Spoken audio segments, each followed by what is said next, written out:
Now, without further delay, let's begin today's event titled Build, Operate, Transfer 2.0, a new model for a new era. And I'd like to introduce you to your host for today, and that is Kirk Laughlin, Managing Director and Founder, Nearshore Americas. Kirk, the floor is yours. Thank you very much, Ian, and hello everyone out there. Really excited you could be with us today. Always valuable to bring people together talking about items related to Nearshore, so we always appreciate your time. Today we've got a really interesting discussion, as we know, about Build, Operate, Transfer 2.0. A lot of things have changed. A lot of forces are at work which are starting to make this model look a lot different than it used to in the past. So I think our timing's really good. And we've got a great set of speakers today. Starting out shortly will be Clemente Gonzalez. He's the CEO of Digitalhype, along with Hugo Martinez. He's the co-founder and BD director. Really exciting and innovative firm from Aguascalientes. Digitalhype, we'll learn more about them.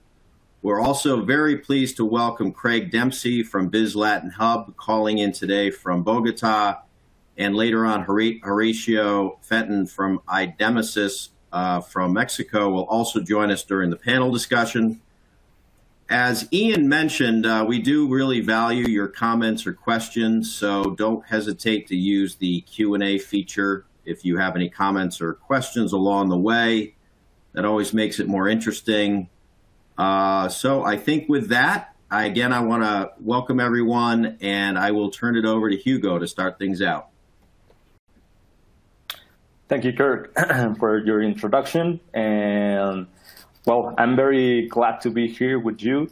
And we will be sharing our experience that we have been having in Digitalhype for the last 5 years, working with this kind of model for some of our customers. So I think this is a great alternative for those who are thinking to start nearshore operations, but I'm not sure if the traditional models like staffing, core teams, or project-based models will be working for you. So first, I want to start speaking a little bit about BOT, what is BOT, and then we will be sharing with you the forces that are driving the evolution of this model to BOT 2.0.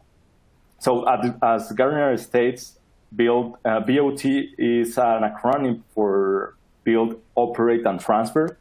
And this is a contractual relationship in which a vendor will set up and optimize an IT operation to deliver a service or operations, with the intent that at some point that operation is transferred to the customer. So we would like to give you an idea of these three phases that the BOT have, which is I think that you can see very well that, but it's the first phase is the build phase, where you will a vendor will help you to set up everything you need. In this case, we're talking about software engineering teams or software development teams. So speaking about that, if you want to build a team as an IT asset or project, the vendor will have to hire and set up all the infrastructure needed to operate that team, and of course design the strategies that will work the best for integrating to the company's culture. And after that, you will have the phase 2, which is the operate phase, where the vendor will help you to install and optimize all the business processes and install the core values of the company and the culture, because this operation will be transferred to the customer at some point. So the phase 3 is the option of the customer to acquire and own the operation of that team or that IT asset. So in the transfer, if you see, you are moving from an outsourcing strategy or buy strategy to an insourcing strategy, where you will own the team. Note here that we are speaking of owning that team, and this is very relevant for the BOT model, because this doesn't mean that you will be necessarily transferring the team to your US company or relying on having visas or reallocating people. We are talking about having your fully operational team in a nearshore location. And this is the main idea of the BOT. And from the very beginning, we have that in mind in a contractual relationship. I will let Horacio here to help me, giving you his experience back in the 2000 with this model in General Electric. Hi, Clemente. Thanks for the invitation. And hi, everyone. The build and operate transfer model is a model that works. We used that model for a while in 2000 with General Electric. We create this the service for General Electric to offer the infrastructure, to hire people, to manage the people, and manage the process. We start with around 200 people, Clemente, and then we grew up to 1,200 people. We even have to build the building to have all the people there and adjust the infrastructure according to the requirements of our customer. At that time was General Electric. The benefits are several. I can mention at least two benefits. One is we let the customer to focus on their core business. And the second is we can use the economy of scales to reduce the cost, and that creates a benefit for the customer and for us as a company that we offer the service. Right now, we in 20 years later, we have new challenge that we have to manage the security of the people, the security of the telecommunications. And but now we have better technological tools. So I'm very confident that we can offer the new version of the build, operate, and transfer process. The mainly challenge or benefit, as we can see, is the home office that we have right now based on the COVID situation. So according to my experience, the build, operate, and transfer model really works and has a long time in the market. Back to you, Clemente. Yeah, that's right, Horacio. I think things have changed, and right now we are facing new challenges. One of the key forces that I think that are driving this evolution that we are suggesting here from a model BOT1 to BOT2, specifically the remote work or the flexible work. As you see here in this chart, 73% of the employees want flexible remote work options. This comes from a trend index released by Microsoft this year, and 67% of employees want in-person interaction. So this adds a complex layer or complexity to the business. And this is statistics for US, but we have to consider that nearshore locations are living similar scenarios. So just to mention some other statistics, the attrition, according to the US labor statistics report, is around 13%, and the replacements for those employees are costing higher and higher, as much as 250% in some cases. In general, Forrester said that spending on technology employees is increasing this year in average by 5%. And we know this, but there's a shortage of engineers in the US, and by 2026, it will be 1.2 million. But we have to, as I mentioned, we have to consider that this same scenario we are living in on a nearshore location. So in order to successfully develop a strategy a sourcing strategy in a nearshore location and nearshore operations, we need to consider this scenario. So I think this is the main reason we are suggesting an evolution to this model, because this model, as you mentioned it, since 20 years ago is basically the same 3 phases, but right now we have to consider the components of remote work, team management, asset management, and of course, good business partnership, an evolution of business partnership. Nearshore vendors need to think out of the box to deliver more value to the customers that are thinking to bring this model into their business strategies.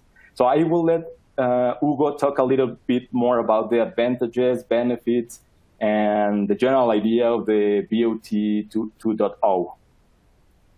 Okay, excellent, Clemente. Thank you very much. And thank you, everyone, for being here today with us. So let's talk a little bit in detail around the BOT 2.0. So what is different in this model? As Clemente mentioned before, the mixed component of remote work, team management, and a good business partner is the key for a good setup for nearshore operations.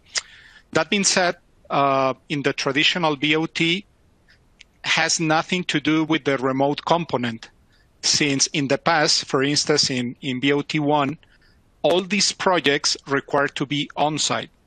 So BOT 2.0 goes beyond. It takes care of the mixed component of a remote and hybrid model where people are required to continue working from home, but also they are required to be at the office. So for instance, in this slide, this mixed component for remote work and the provider responsibility is the perfect mix, because the provider will be setting up like a BPO service, having all the recruiting processes, the office searching, the account services, etc. So putting together the BPO component with the remote component, you will have that nearshore partner that will support your complete operations. In the client side, they don't need to worry about anything. They just need to worry on the execution of the core business activities within his company. So for instance, if you want to run a traditional staff augmentation model, the provider, in this case, doesn't need to worry about all of this. They just need to assign the person, and every month they come back with the client with an invoice, and that's it.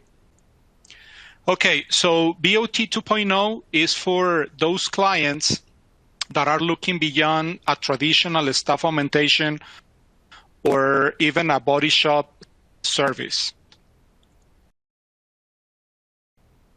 Okay, moving into the remote work component,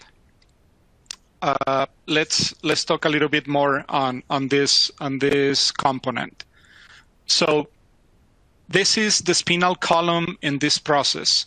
For instance, starting this year, because of the pandemic, as we mentioned before, companies in Mexico are taking care of their employees because the government establishes an update in the federal labor law on its Article 311 that it says companies are responsible to support employees with remote support, components, and equipment that can assist their work.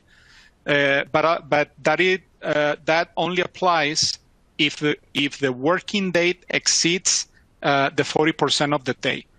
In this case, most of the nearshore companies in Mexico are having their people 100% working remotely. For instance, in terms of IT infrastructure and equipment management, the business partner should have the capacity to provide infrastructure and equipment to their people, as well as the management to send equipment to different cities across the country. Obviously, this is not a responsibility for the client. Multiple facilities. As I mentioned before, providing a mix between working from home and being in the office is something important that the Nearshore company are taking care of. The remote culture is an important item. We need to be ready and provide a plan to empower people for extreme flexibility working remotely, but also they need to be responsive to accomplish client projects and goals. And finally, security, DRP, and BCPs. For instance, what happened when a resource, I don't know, they don't have internet connection at home, or even worse, their laptop crashes. So the business partner need to be ready and provide physical locations, technical support, and whatever is needed to perform business continuity. Okay, so now that we talk about remote component and what is different, so let's talk a little bit on the main difference between these two models. This reflects on the fact that, for instance, BOT1 was more focused in the past for government, large and expensive infrastructure projects. Today, we want to offer a model that is more oriented to any type of projects, but with a differential oriented to the new generation technology. For example, software development teams as an asset, beyond implementing infra projects, BOT 2.0 is more related to intangible services. In this case, we're talking about people, software development, and team management. Other important difference is on the talent pools and the know-how of the operation. What I've discovered in the past 20 years working in the software industry is that at the end of the day, it's all about people. So, for instance, in a staff augmentation model, the client, in some way, they are not the owner of the people, nor the company processes. In BOT, since you are building capacity and experience that finally will end in transferring those people to your company, you are retaining the talent and the know-how. The rapid scaling means that the client can take advantage of the business partner infrastructure and local capabilities to build faster projects. This means that the client doesn't need to do big investments to establish remote operations, but they just need to have the support from the local business partner that is already established in that location and has access to all the remote components, as we mentioned in the past slide. The remote work and multi-locations, we also talked a little bit before. A real business partner has experience, capacity, and the know-how of the industry to support their clients and establish operations in every location within the remote country. The cost optimization, last but not least, is a very important plus. For instance, today, building a complete engineering team in the US will have a very high cost, considering all the areas that are involved in the process, like the BPO process, the remote component, versus moving those operations to a nearshore location and have a considerable cost reduction due to the benefits that we already mentioned. Perfect. So finally, how can you select the best partner for BOT 2.0? These are some of the most important facts that you need to take in consideration. To start, all the left items are the minimum requirements that a client must take in consideration when selecting a partner. But if you want to add that value to your service, that business partner must have capacity for multi-locations that we already mentioned. We need to have a clear remote management plan to help clients establish a strong remote model. Transparency and trust, this is, I guess, the most important item. Transparency between companies is very important if you want to build a solid partnership. You have to be transparent and reliable at all time. The BPO services, we also mentioned before, you need to have that component within your company as a remote company that will support your client operations. And finally, the business network also is very important. We're doing right now, for instance, with Nearshore America, this event that extend our network, so that help clients to get to the right people, get into the market, and also make important connections. So finally, if you take in consideration all of these facts, I'm pretty sure that you will be selecting the right partner. Thank you. All right, Hugo, thank you so much. Very informative. We really appreciate your thoughts as well as Clemente's. And I think we'll quickly transition over to our good friend and one of our most popular commentary writers at Nearshore America, is also very successful operating across the Latin American region with Biz Latin Hub. Craig Dempsey, it's all yours, Craig. Look, thanks for that, Kirk. And look, I guess it's a little bit difficult coming after Hugo and Clemente. The reality is they've probably already covered a lot what I was going to talk about. So I'm going to have to freelance a little bit on this one, I think, Kirk. But look, I'll try and avoid repeating myself here. And obviously, I'll try just to add some additional insights and things that go on so that we don't bore people too much. So on that note, let's get cracking into it. And I'm just moving across to the slide. So look, before going into what's happening on the ground here and what we're seeing, I thought I would take an opportunity to, I guess, introduce myself and the group. Look, Biz Latin Hub Group, we're an integrated accounting law recruitment firm. We've got offices in every major market within Latin America, and I'm the principal owner and managing director. Which coincidentally happens to be Australian, sitting in Colombia. So there's a few things to get your head around there. But look, jumping into what are we seeing on the ground here?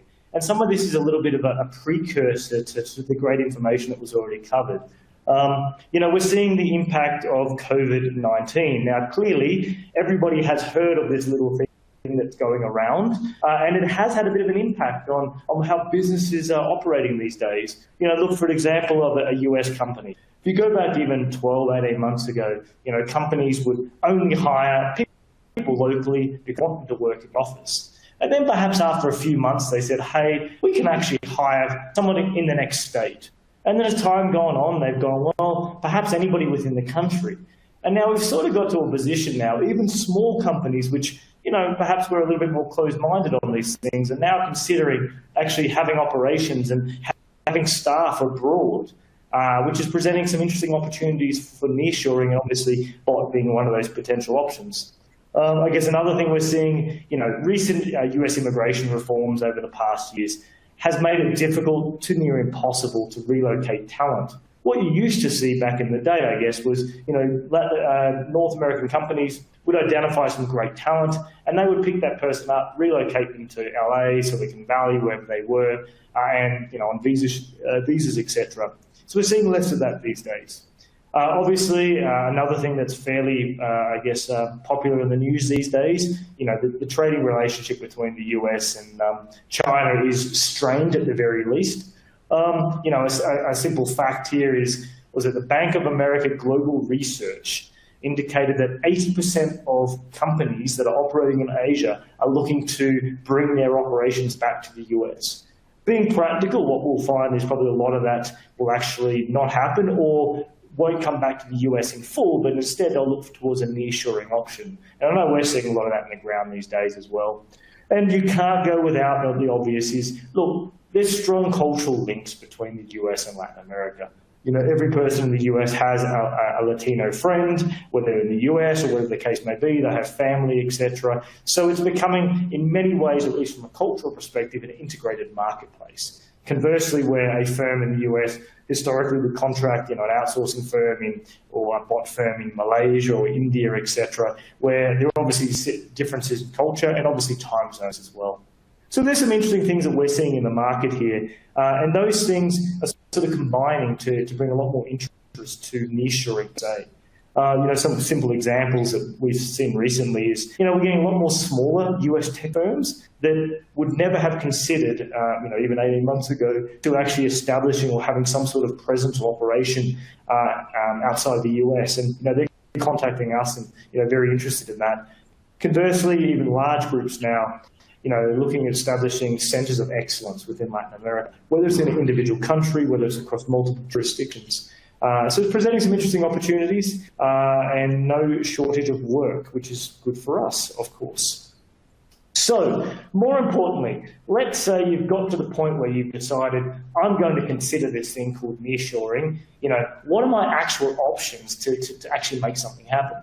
So I thought I'd briefly talk through these in very layman's and sort of simple terms. You've got 4 principal ways of going about this. The first one, their professional employer organization. That's simply where you decide, I want to have people in Latin America. I want them to be part of my team. We will just manage them. But for all intents and purposes, I just need some way of hiring them. And that's where you contract a firm like this Latin Hub, where we would contract these individuals, find them if need be, and they would basically be in Latin America and they would work for your team, but basically be an extension of your integrated team. Then you might say, well, actually, no, I want to be more of an established footprint on the ground. And that's where you can consider, a subsidiary, where you go and contract a firm just like us again to incorporate your local entity. From that local entity, you have complete control. You go hire your staff, etc., and off you go. Another option is the build, operate, transfer, which has been covered extensively already, so I'm not going to go into that. And you have the outsourcing, obviously, where you simply are looking for a service provider to contract, and they will simply deliver whatever you contract them for. So you need your principal different options. So more importantly, which one do you choose? What one's going to be a fit here? And look, it comes down to 3 simple things. End goals. What are you wanting to achieve? What is the business aims, aspirations, etc. The level of control.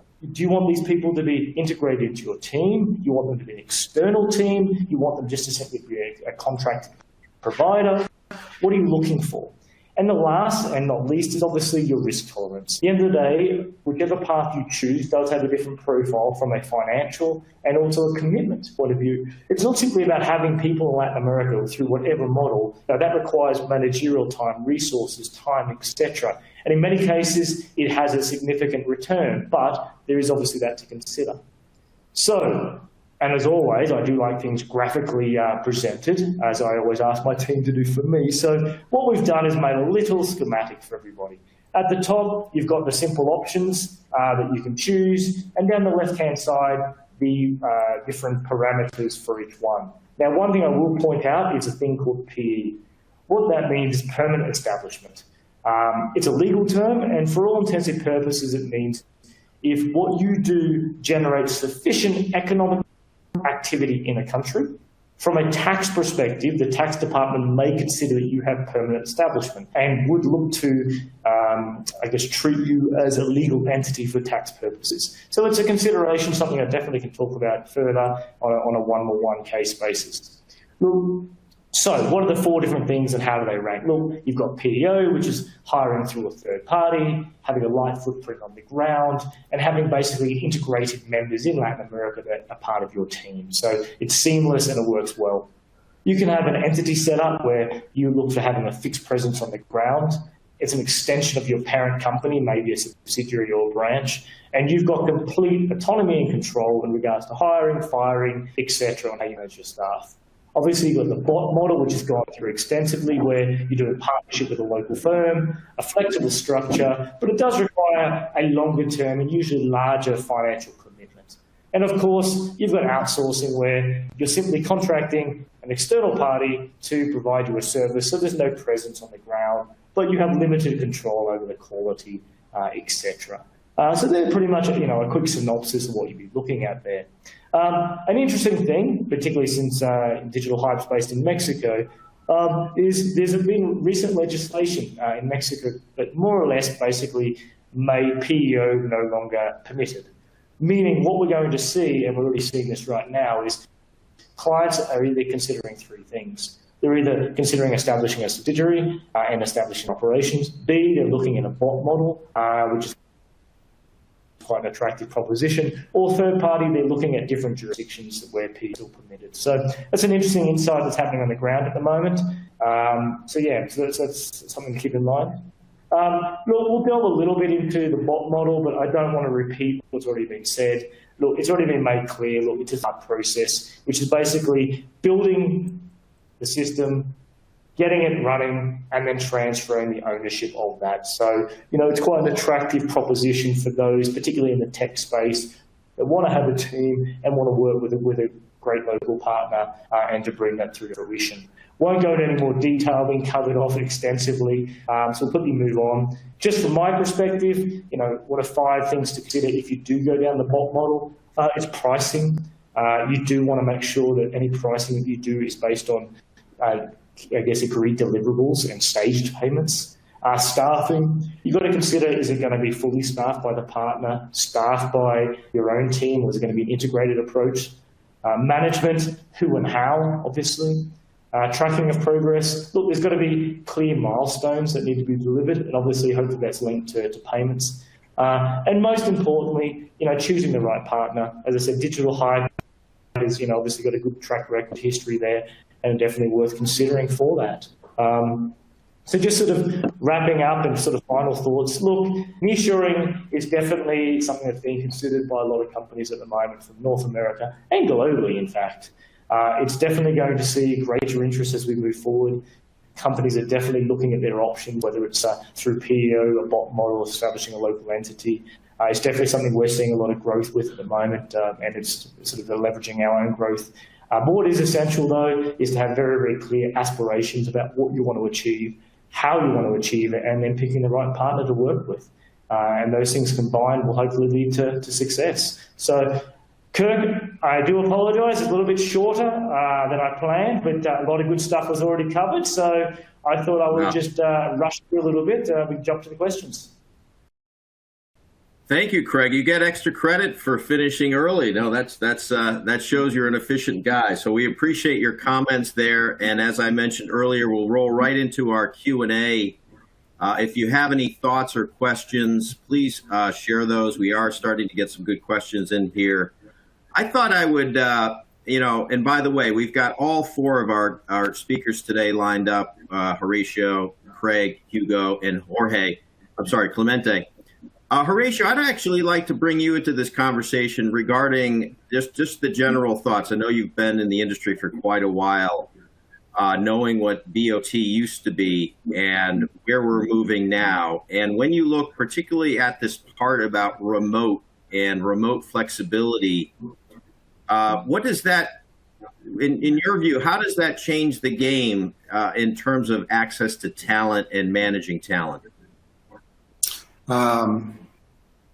Thanks for the question, Kirk. Yeah, I think it's a great opportunity because now that we have this hyper connection among all the people that are working not only in the hubs, in the office, but are working at home or different parts around the world, we have much more connection that the connections we used to have in the early 2000s. So right now, if we are able to take the benefits of these connections, the model, the 2.0 model of the build, operate, and transfer will be much more successful, and obviously will increase the benefits and reduce the costs.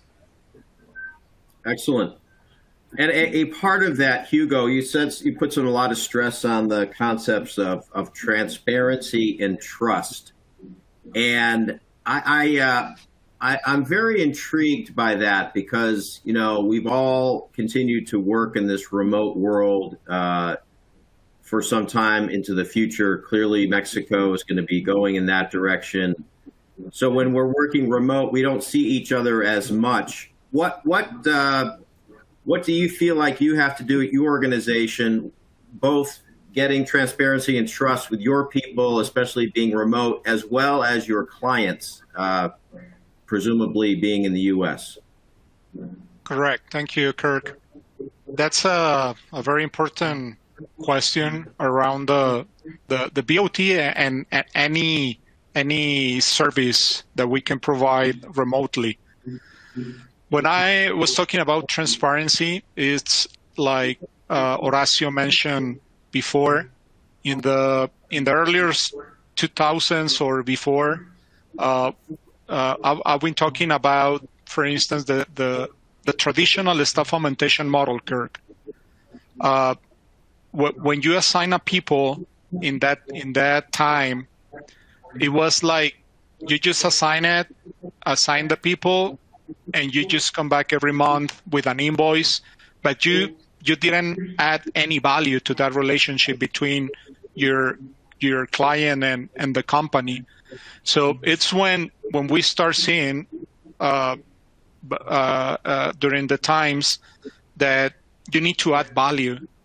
You just need to go from that scenario where you are the provider to a business partner, you know? So I guess that is the clue on how you can perform correctly your service when you add value to your customers. So you need to be aware of what is happening with your people, but also you need to be aware of what is happening in the business of your client. So if you get involved in the business, so you will learn about what is happening, so you can help your client to go beyond the simple body shop services. So all of that moving into transparency is that you open all your services with your clients, and that will be something reliable, because at the end your clients will get more confidence on what you are delivering as a service, but also how you are handling the relationship between company and provider, you know? Excellent. Now, very, very interesting. I want to try to tackle a couple of these questions. Clemente, how do you feel about this? What kind of projects are best suited for BOT, in your view? Oh, great. Great question. I think that, as Craig was mentioning, I guess when the project demands a lot of control, it's really important to consider this kind of model. I guess, for example, I'm thinking about companies like PayPal, Stripe, that have moved engineering operations to Mexico, and they need the software is at their core, right? So I think that they need a lot of control, and that the team is as we mentioned, an asset, an intangible asset per se. So I think for those companies that are relying on the software as the core business, this model is very attractive, because it will provide a control they want to keep the quality they want, the processes they want, and I think that's the kind of projects that will benefit the most from these kind of models. Excellent. And Craig, I have kind of a little bit of a different angle on this question, but I think you're in a great position to contemplate it. So we have this remote situation where the entire remote model, people view it in an entirely different way. It's much more viable. It's much more credible. People feel better about it compliance-wise. But the other big part of it is now you have recruitment happening beyond a home country. So you could be a Costa Rica provider recruiting people throughout Central America, or the entire Latin American region. What implications does that present? And just for example, if I'm a top-notch software engineer in Mexico, would I not be more comfortable working for still a Mexican firm versus one in, say Colombia? Have you had these kinds of conversations, and what do you see unfolding from here? Well, coincidentally, Kirk, I actually just got an inquiry about 2 minutes ago from a US tech company. And what their message basically said was, we can't find the software developers we're looking for. We want to basically find them in Latin America. So, firstly, yes, the companies based in the US or wherever else are open to hiring in Latin America. So that's good. In regards to what sort of eventual model they choose, etc., all very interpretation based on businesses. But, what is the complication with that? Well, in many cases, you've got a language barrier to start with. A caveat that's always required is they must have excellent English, which is good and presents a lot of opportunities. But as we all know, in Latin America, not everybody has great English, and it obviously varies between countries and even between capital cities and secondary cities. So that presents something. Another thing is for US companies to understand that employees in Latin America are provided by law a significant number of employment benefits, such as pension, healthcare, etc. So having US companies that are looking to do business in the region and through a whatever model, getting their head around these types of aspects is something for them to consider. It's not a matter of, I've agreed to pay the person $2,000 a month, it's going to cost me $2,000, it's actually probably going to cost them closer to $3,000 when you add all these benefits and things in. So that's something the second. And the third factor, which is sometimes why it is attractive more to use a bot-type model rather than a PEO where you're hiring these employees, etc., is understanding or willing to accept employment legislation is different within the region compared to the US. And in that way, it has some positives and negatives. So what we find with a lot of our clients is they say, great, we want to proceed down this model, blah, blah, blah. But then they actually ask us, can we prepare them an employee, let's call it Idiot's Guide to Employment Law in the country?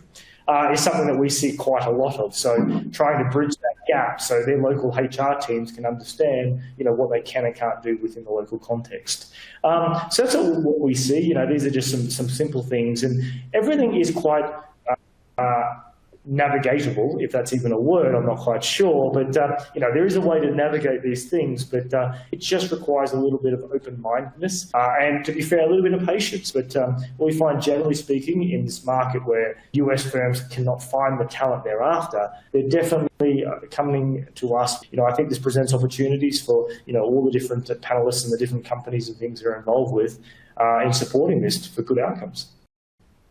Definitely, Craig. I appreciate that. No, and I just want to underline his point. Having been in the nearshore industry for 13 or 14 years, there are lots of different avenues to success, but by and large, we've seen a vast number of companies do very, very well in this market.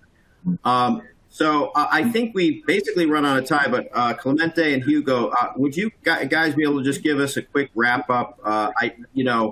Anytime you start discussing BOT, there's about 27 different ideas that come up. So it's difficult to completely contain that in 45 minutes. But for sure, we want this to be the beginning of conversations with folks who've joined us today. But again, Hugo or Clemente, do you want to give us the final words? Well, I think that as we have discussing today, this is an alternative. Of course, there are others, but this is an alternative that you really have to consider. I think that it's not very common, the build, operate, and transfer, but it's getting more interest over the last couple of years. And especially for software development projects, we don't see this like, hey, what can we do if I want to move my software development team to a nearshore location? And I guess I'll, at least in Mexico, I see a transitioning from vendors like us that are thinking to offer and add more value, or not being just a single body shop for our US customers. And we are open to work with this kind of models. I guess a lot of vendors now are or sometimes afraid of working with these models because they think they are going to lose the business when they transfer the operations. But I guess if you create a good partnership, there always will be services that are required to successfully have a strategy in a nearshore location. So I will only say that this is an alternative. This is evolving. Of course, this is new because remote work has come suddenly with an increase with COVID. We're still defining and the best practices to work with it, but I think the things are moving there. So this is an option to consider and as an alternative for starting nearshore operations. Fantastic. I couldn't agree more. And we do appreciate your thoughts, Clemente, because I do think we're on the cutting edge of some very exciting changes and modifications from traditional models. So again, we appreciate Clemente, Hugo, Craig, and Horacio for joining us today. Really, really good conversation as well. Our participants, we didn't get to all your questions, but we'll try to follow up individually. On behalf of Nearshore Americas, we'll look for you again very soon. Have a great afternoon, everyone. Bye-bye. Thank you, everyone. Thank you, everyone. Have a great day.